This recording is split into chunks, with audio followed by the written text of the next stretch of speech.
Manuela Miranda here. We wanted to take some time before today's episode to share some really exciting news about a fundraiser that we're running. Every quarter, we try to partner with a community organization or a nonprofit organization to raise money or collect products for people in need. So about a year ago, we ran our book drive. Also during Pride Month, we collected money for the Trevor Project. And so this month, during the month of October, in honor of Domestic Violence Awareness Month, we are partnering with the House of Esther, which is a local nonprofit organization that focuses their work on women's services and women empowerment. So we'll be collecting money and collecting different products that will be donated to Hope Family Services, which is a domestic violence shelter down in Bradenton, Florida. So our ask, folks, please head over to our Instagram page. The link in our bio will take you to our Amazon wish list. We're asking for gently used purses or new purses that can house any items that a woman would need if she is in a domestic violence shelter, living unhoused, or homeless. Things like toiletries, just essential items. So please check that out and donate. You can also go to our website at theimpactproject.com if you just prefer to donate financially instead. Anything is a help, and we would really appreciate it. Also, all of the items are going to be donated on Christmas Eve, so please help support a cause that's near and dear to our hearts. We really appreciate your time and support. And for listening, thank you so much. Thank you. Enjoy today's episode.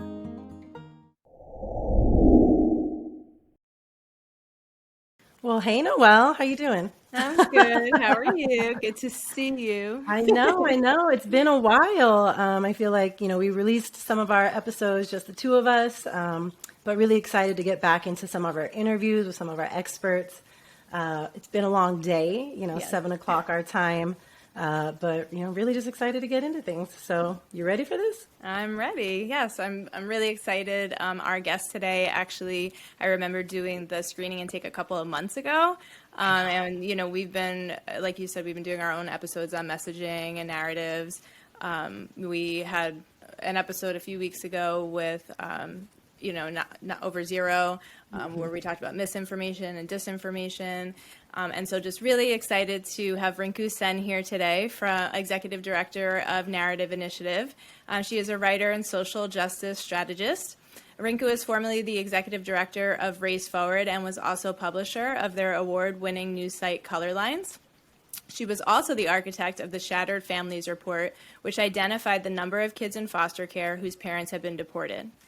Her books Stir It Up and The Accidental American theorize a model of community organizing that integrates a political analysis of race, gender, class, poverty, sexuality, and other systems. As a consultant, Rinku has worked on narrative and political strategy with numerous organizations and foundations, including PolicyLink, the ACLU, and the Nathan Cummings Foundation. She serves on numerous boards, including the Women's March, where she's co-president, and the Foundation for National Progress, publisher of Mother Jones magazine. Rinku, thank you so much for joining us today. Can you tell us more about yourself and just how you got into all of the work that you're doing? Yeah, it's so great to see you both, and I'm so excited to be having this conversation with you. I started organizing when I was 17 years old in college. It was my sophomore year. I did not grow up in a particularly political family. I'm not a red diaper baby or a union baby or anything like that. I was just an Indian immigrant kid growing up in largely white factory towns and suburbs, and trying to fit in until I got to college. And what happened was my sophomore year, at the very beginning of the school year, there was an incident of racial violence on campus. And the Black Student Organization started a campaign for various changes, recruited the other student organizations of color, the Asians and Latino students largely at that point. And I went to hang out with two of my friends one night, Val and Yuko. They're still my friends today, 35 years later, it must be. And they were going to go to a rally the next day, a rally for racial justice on campus. And they asked me if I was planning to go, and I wasn't planning to go because mostly growing up, having very few resources to understand race or immigration through, I really had just tried to keep my nose to the grindstone and be an American in the best ways I knew how. Much of that had to do with wanting to eat hot dogs for dinner and talk like Marsha Brady. I'm just going to assume your listeners will know who Marsha Brady was. So, when I got to college, it was really the most multiracial community I had been in up until that point. And I got recruited. Before that, no one had ever tried to recruit me to do anything about racial injustice or inequity in the country. And, at first I did say no, but my friends did a little bit of an intervention on me. They said, Rinku, you're not a girl anymore, you're a woman now, which isn't really a line you think of in connection to politics, but it works there. And you're not a minority, you're a person of color. And this was the first time I had ever heard the words person of color, and thought there might be another thing to be that wasn't a diminishing word. Minority, I feel like, just puts you into this little box, and you're supposed to stay in it. So I went to that rally, and my life just completely changed, because I think that was where I figured out that there were so many ways of being an American, of investing in the country, investing in the community, working with the people around you to make it as inclusive and fair and compassionate a community as you could be. So I went to that rally, and the great thing about organizing is there are always a million things to do. So no matter who's coming in new, there's some assignment you can give them. And people started asking me to recruit folks for meetings and give a speech here and there, and come be part of planning another action. And I ended up doing our kind of peak action in that campaign was a sit-in of the John Hay Library. And I sat in and prepared to get arrested, which didn't happen, but it was my first time, being ready for that. And we won some really important things, including a new Third World Center on campus. It had been in the basement of the Afro-American Studies Department, and after that campaign, we got this big Victorian building, which is now the Center for Students of Color at Brown, where I went to school. And the end of that year, I was involved in a women's campaign against sexual violence on campus, which came together really fast, right after spring break and going into our reading period. And we won a bunch of things there too, including a dusk to dawn shuttle service, which still operates at Brown. And this was all in 1984, 85. So it's been a long time since then. And it's been great to see other generations of students, other classes of students benefit from those things that we fought for and won. And once I'd had those experiences of getting together with other people, identifying our problems, figuring out what would be good solutions, and winning, challenging the institution and winning, I was pretty much sold. And I became an organizer after college rather than a professor. The other route I could have gone was literary criticism and teaching English and literature and writing, and that would have been good life too, but this one has been pretty satisfying. Yeah, no, definitely. And such a different trajectory it could have been, so interesting to hear. And I love hearing that story because, I think there's so much in that. You are friends challenging us to do better, rising to the occasion. This experience, we recently did a live and we were talking about diversifying your feed on social media, diversifying your friend groups, because, the awareness that just differences bring to the table, things that you really just wouldn't have known, and really relatable to the story that you shared. So I'm happy to hear that. So under your leadership, there have been organizations such as Race Forward that have engaged in some really powerful campaigns, such as Drop the I Word. Can you discuss a little bit more of that work and then the successes of running that campaign or these campaigns? Yeah, happy to do that. When I worked at Race Forward, at that time it was actually called the Applied Research Center. We changed our name toward the end of my tenure. I think in 2013 we changed our name.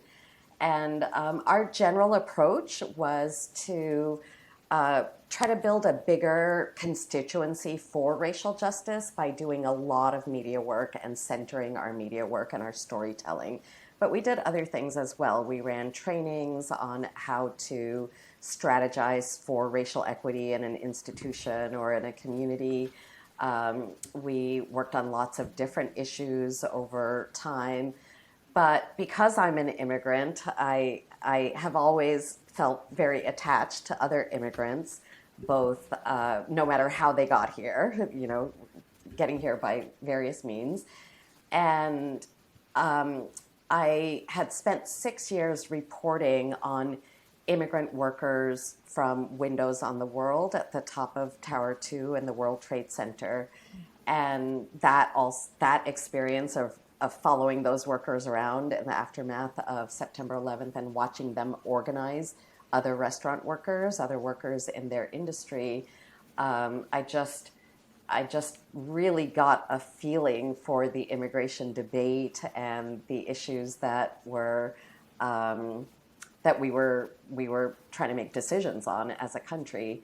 And one of the things that was really clear to me and to us as an organization was that the anti-immigrant rights, the conservative movement's insistence on using illegal and attaching it to usually, frankly, brown-skinned male immigrants. That was the image that would always come up when someone said illegal immigrant, for example.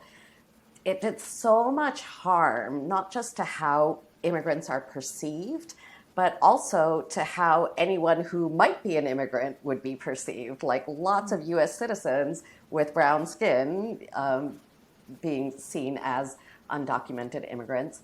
And so both in how we saw ourselves and how other people saw us and treated us, the word did tremendous damage to us.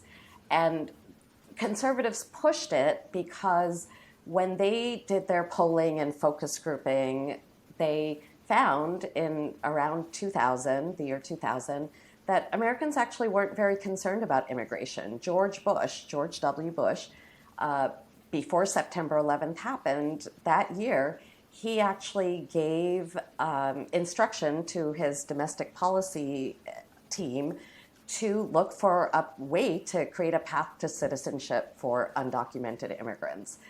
We don't think of George Bush as a pro-immigrant person, but he was, partly because he was from Texas, and there are a lot of immigrants, right, many undocumented, in Texas, and many mixed status families. I think this idea that, immigrants who have papers and immigrants who don't are very completely different people, that is just completely false. They're living in the same households. They are the parents, grandparents, and children of U.S. citizens often. So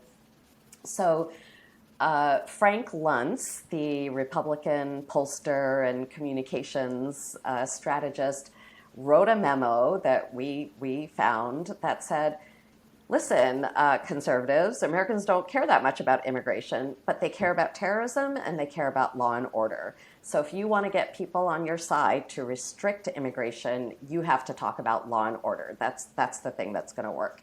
And so conservative activists would insist that journalists, for example, use the I word in writing about immigration issues. So we were mad. We were mad that this word was getting thrown at us in these really discriminatory ways with no scrutiny. And we thought, in particular, journalists needed to do a lot better. It's their responsibility to represent us accurately and fairly and in the context in which our stories belong. And so we decided to do a campaign to replace the word with other words, and we had lots of options for other words. And we targeted the Associated Press because the Associated Press's style guide sets the lexicon, the vocabulary for thousands of other outlets in this country, but also all over the world. And we knew that if the AP changed it in their style guide, that many, many other people would just roll along and do the same. So we made journalism the arena of struggle. We targeted the Associated Press, which was the leader in journalism, and we recruited immigrants and the people who love them to tell stories about who we actually were. We had been cast as these lawbreakers, but who we actually were was a full range of human beings who deserved our human dignity. And we use those stories to reframe the debate from being entirely about law and order to being about human dignity. And I just want to mention some of our wonderful partners, because we couldn't have done it without them. There was a youth organization in Charlotte, North Carolina, that pressed and pressed and pressed on their local paper, so that by the time the AP made the change, the local paper was ready to do it too. Jose Antonio Vargas came out as undocumented after having been on the staff of the Washington Post for years and having been part of a Pulitzer Prize-winning reporting team. And the National Hispanic Coalition, the National Hispanic Media Coalition, ran a survey, a poll in 2012, around the time of the 2012 election, that showed that 40% of Americans, 40% of the people they polled, thought that all Latinos in the country were undocumented. That, in fact, there were no authorized Latino immigrants in the U.S. at the time. And when we finally met with the Associated Press, the managing editor and the editor of the style guide, we took with us a human rights attorney who talked about the many, many, many different legal statuses that people without papers have. They could have overstayed a visa. They could have an asylum claim pending. They could be refugees. Just a huge variety of precise statuses that are the legal statuses. So the idea that the I word is the correct legal word, it was just, false crap. And the attorney we took with us to that meeting really helped us establish that. So it took us almost 3 years, 2.5, almost 3 years. There were a lot of people who decided not to play because they were very focused on the policy debate and didn't think that changing this piece of journalistic practice, one, could be done, and two, would make a big difference if it was done. And we just thought we could do it. So we tried, and it turned out to be the right moment where there was a big enough constituency and the harm of the word could be really established through research and storytelling. And I'm relieved that we got that done. That's, go ahead. No, go ahead.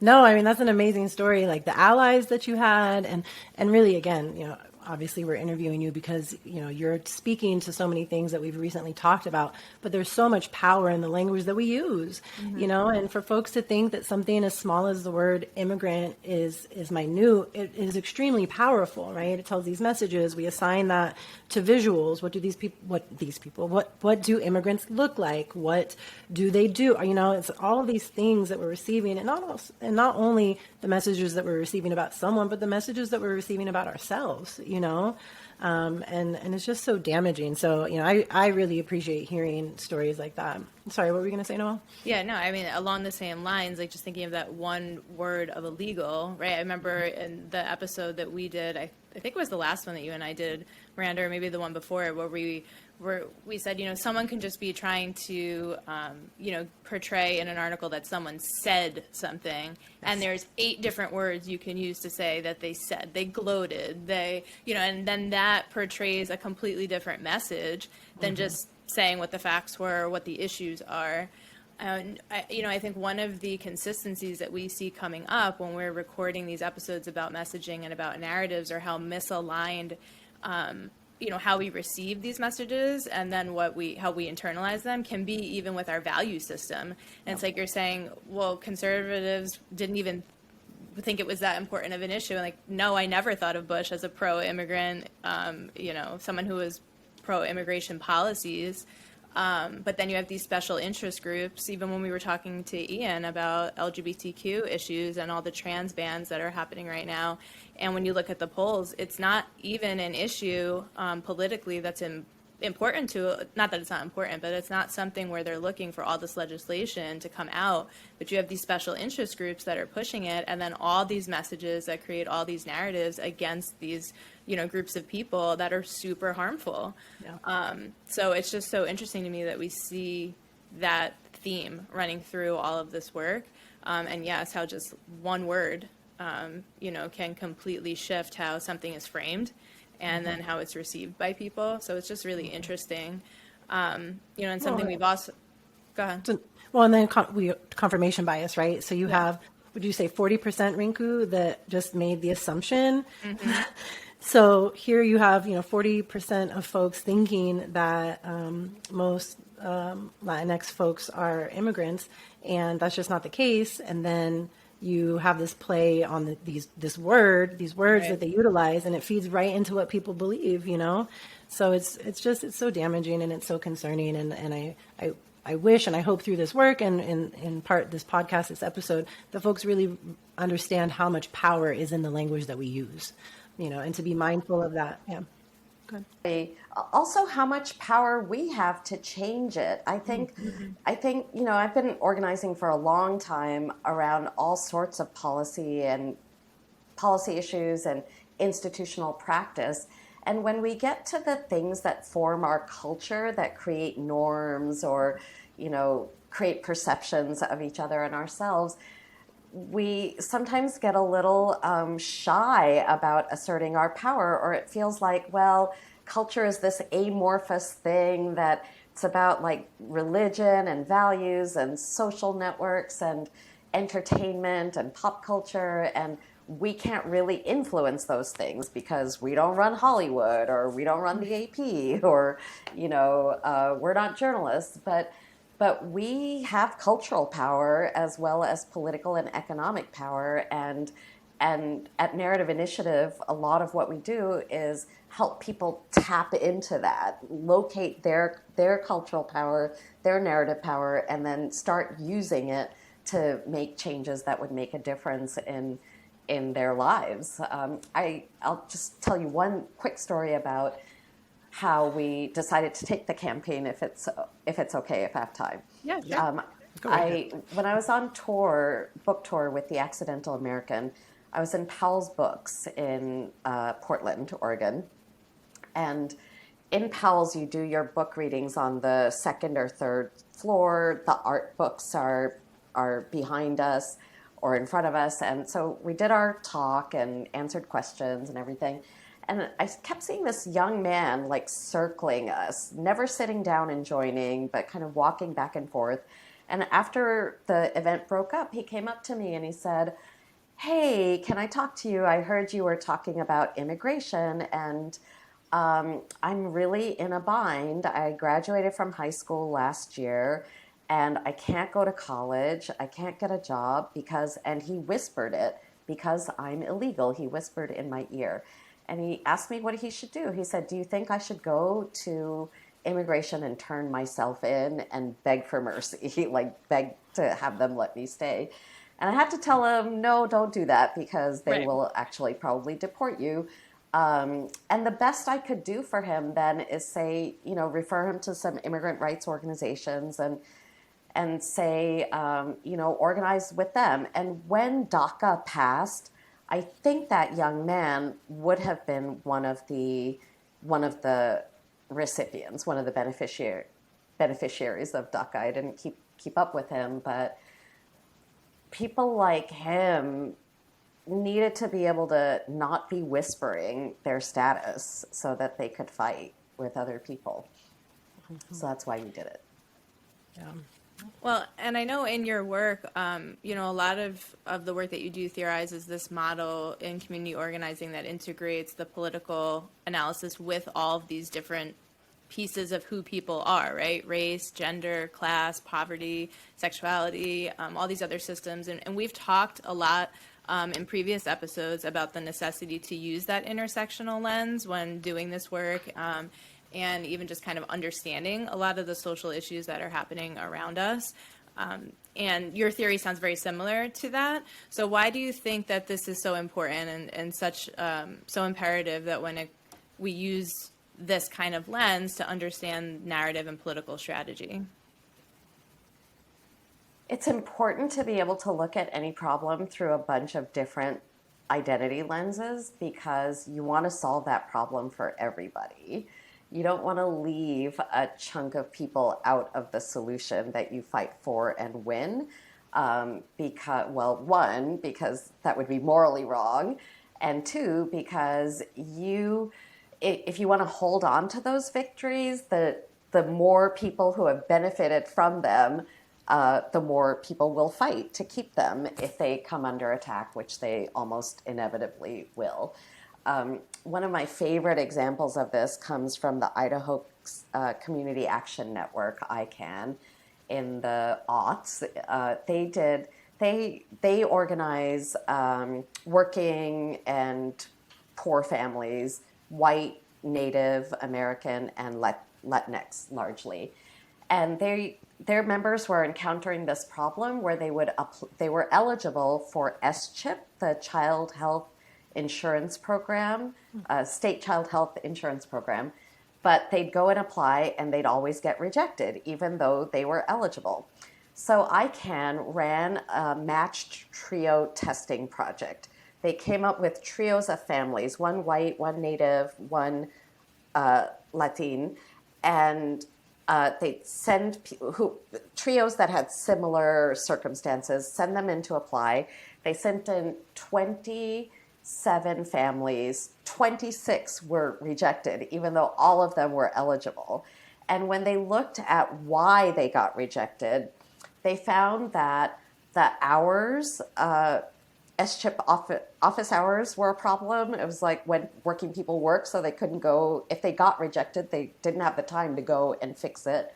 The application form was very long and confusing, and it was easy to make a mistake. And in addition, so everybody had those two problems, but in addition, the Latinx families had an extra problem, which is that when they went to apply, they'd be asked all these intrusive questions about their immigration status. How many of these kids are the I word? Who's the father of these kids? How'd you get across the border? Questions that the federal government says are not to be asked in relation to SCHIP. Kids eligible by income and by papers, then you just got to sign them up. So if they had not taken a racial lens to that problem, in addition to the class lens and the gender lens, because it's all mothers going through this, then they would have solved the problem for the white families and solved it for the Native American families, but they would not have solved it for the Latinx families. So you have to be able to look at something through all of those eyes to know whether you're solving the problem completely. The other thing that's important to know about intersectionality as a practice is that it's an analysis. It's not an identity in itself. I wrote a piece called How to Do Intersectionality a few years ago after taking a BuzzFeed quiz, those BuzzFeed quizzes. And it was going to tell me how intersectional my identity was. How intersectional a person am I? And that's just that's a false premise because there's nothing more intersectional about my identity than a white, straight, disabled man, for example, or a white, straight, able-bodied man. Those are still intersections in that man's. They're different kinds of experiences he might have based on the different identities he has and how those identities are treated in the society. So if we want to solve problems for everybody, we have to be able to look through all the lenses. And just because you look through a new lens, it doesn't wipe out your old lens. Adding a race lens doesn't mean you no longer have a gender lens. Adding a disability lens doesn't mean you've dropped your class lens. you're looking for the spot in the Venn diagram where the most people benefit from the solutions that you're crafting and fighting for. I love that. It's going to be a quote. Thank Yeah. you. And so on the topic of intersection, right, in our second season, Noel and I discussed the intersection of race and religion, in particular, white nationalism and Christianity. So the intersectionality of race and gender really is another area that piqued our interest, especially when it comes to white women and their involvement in the 2016 and 2020 elections. So exit polls claim that in 2016, Trump won a majority of white women's votes at 52% in comparison to Clinton at 43%.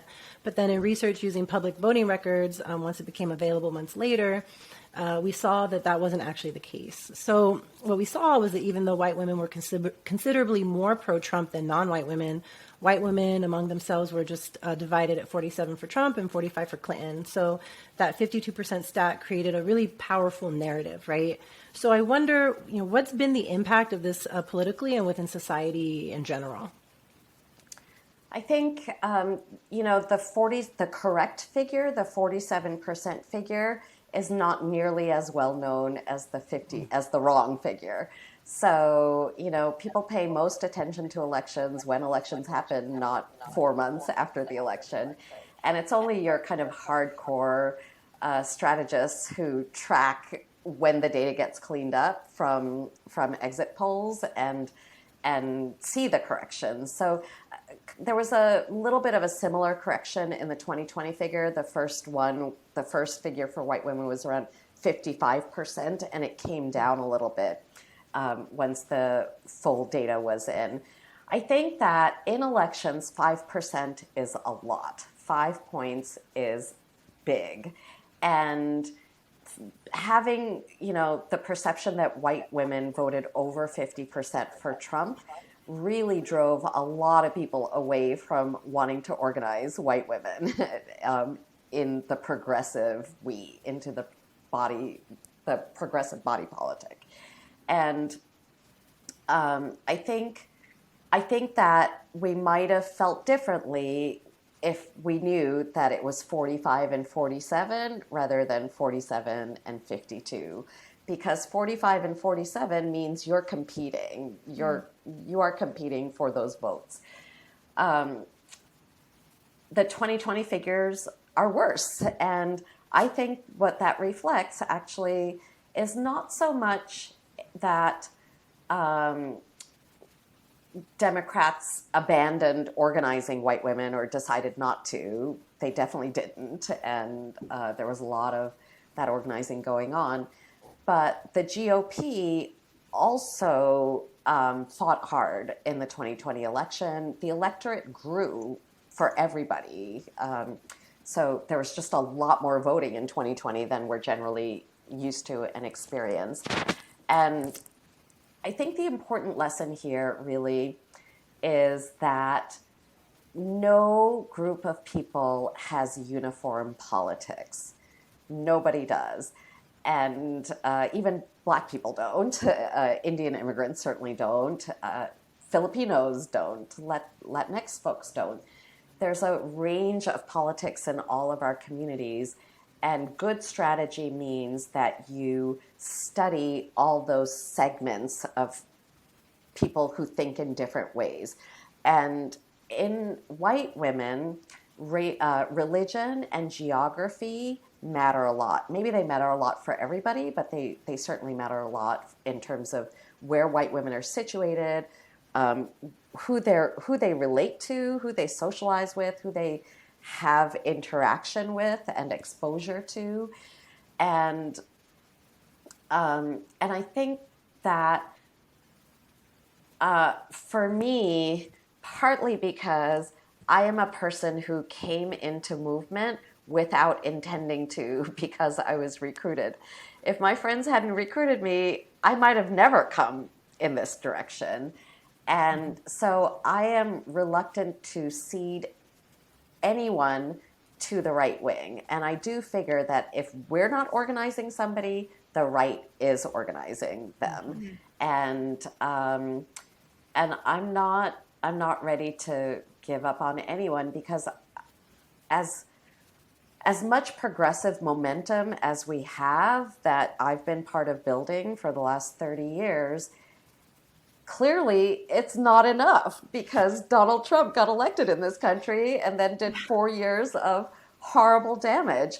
And that damage, and I think that damage also fed the change in the white women's numbers going up in terms of Trump voters, because the disinfo game grew tremendously. It gained so much power in that 4 years. The platforms grew, the numbers of narrators grew, the diversity of narrators grew, and the lies just piled on top of each other, so that it became really hard to kind of dig our way out of them.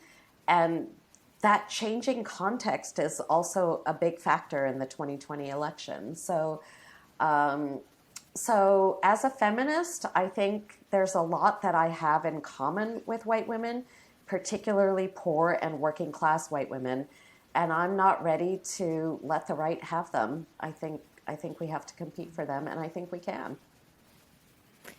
Yeah, I love that. And I think a lot of it is, like you said earlier, kind of realizing what power we have to, do the work and make change. We've talked in previous episodes about a lot of us just kind of being passive consumers of all of this information, and not really actively making sure that we're trying to figure out all of this information and what's misinformation and disinformation, and when are people playing on our emotions, and kind of understanding ourselves and what we bring to the table through our experiences and through our own biases, and how that interacts with all of the information that we're receiving. So I think a lot of these episodes we've been trying to place an emphasis on that, are people, kind of realizing the power that they can have in making the change, and just becoming more aware of what we're consuming on a daily basis, which is shaping our mindset about a lot. You had a recent blog post, Systems Language for Narrative Change, and you share that people and their stories about the world shape the systems we build and use. Distancing people from systems also distances people from their power. And we accept dominant narratives in the stories they tell, and challenges they present seem insurmountable. That was a quote from your recent blog post. Can you elaborate on that for us? Because I think it's just such a great summary of a lot of what we've talked about and what some of our previous episodes have focused on. And just what are the alternatives for everyone? Yeah.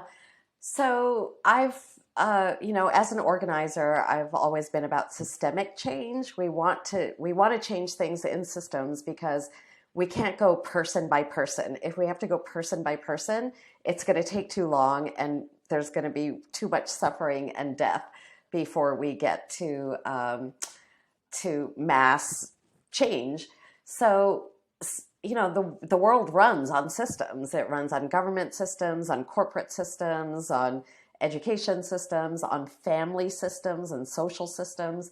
So, as an organizer, I was always about helping people understand the system and where in the system you could change something.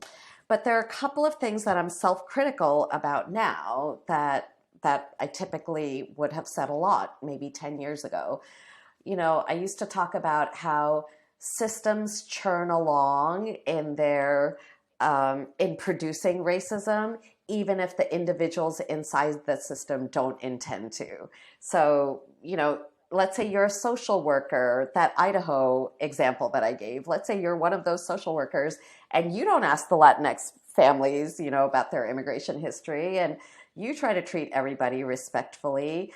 I've spoken to nurses who had to create their own, had to teach themselves how to ask patients about their pain level in 10 different languages, because the system in hospitals, this was in a transplant unit in particular, where pain may actually limit the oxygen a person is taking in, and then their body might reject the transplanted organ.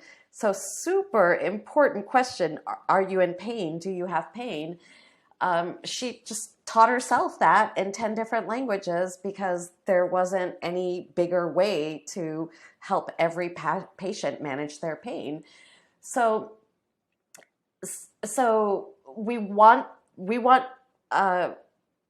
medical training and nurses training to be different. That would be the change in the system. But what I realized is when I say something like that system churns along, producing these outcomes, even if you, person inside the system, don't intend them to, that is profoundly disempowering. That means then how do I also argue that we can change that system if it's going to churn along no matter what any of the individuals do in it, including the people who are trying to get their public benefits or get their kid through school or get their parent out of the hospital or get a better job, then that's a contradiction that wasn't helping us see our power and be able to take action. But the fix is actually pretty simple. The fix is that whenever you're telling stories about systems or describing how they're working and what needs to change, you got to put people in there. Start with the people. Don't start with the regulation or the law. Don't start even with the harm. Start with the person. Start with the mother who's trying to get her kid health insurance so that her kid can be healthy, and who is willing to do what she needs to do to shift the system so she can get her kid on S-chip. If she needs to organize with other people, she'll do that. If she needs to be part of a grassroots research project, she'll do that. If she needs to go recruit some other folks to join, then she'll do that. If she needs to testify in front of a body of policymakers, she'll do that. So we need to tell a lot more stories about people changing their systems because they can be changed. Otherwise, we're just going to raise a lot of awareness but depress everybody out of the ability to take any kind of action. So we don't want people hiding under their covers because the world just sucks so bad and nothing can ever change. We have the evidence that human beings can change systems, sometimes in very foundational, fundamental, dramatic ways. That we have that evidence through human history and also in our contemporary lives, and we need to use them more.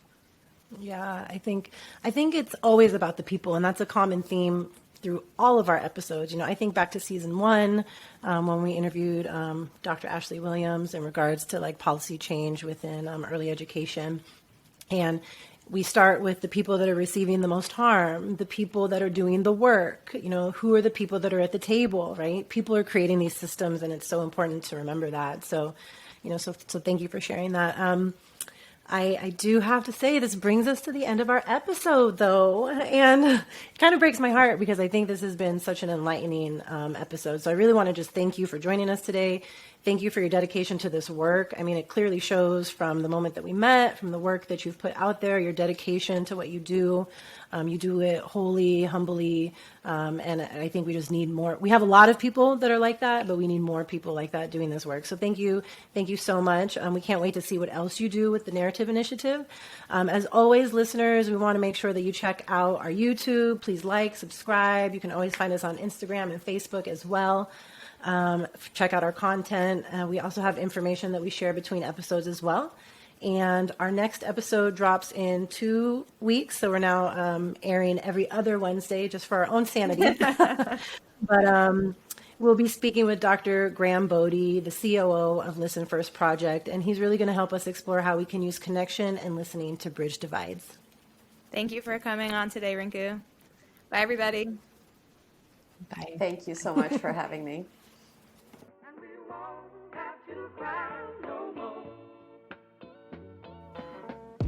Show the Unpack Project some love and be sure to like, subscribe, and review our podcast. You can also check us out on Instagram at _Unpack Project. And if you enjoyed today's episode, visit our website at theunpackedproject.com, where you can make a donation that supports the research, production, and operating costs of this work.